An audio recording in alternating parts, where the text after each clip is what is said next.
Ang tinitinda ni Boss Joel dito na vacuum mo. Hindi na madami. Ha? Naubos na eh. Kaya nga, hindi ko na Pati yung mga plus size na ano.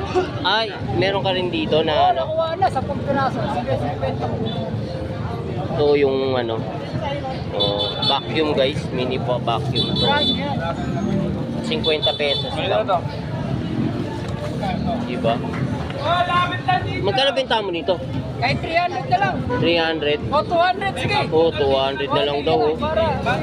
Oh, di ba? May rim ka na dito, 200 na lang oh. Oh, di ba? Double wall pa to oh. 200. Double wall. Mayroon pa mag-fit-fit. Hindi, ganun mo lang. Oo nga, di ba? Ganun mo lang, Oh, tatalian 200 oh. Hindi na, meron. O, 200. 200 na lang oh. O, ayun Oh, niyo pa. 200 oh. Halo yan. Kasama na yung ano no? Oh, hindi. Sasalpak mo na lang. Yan. Pack mo na lang pala to oh.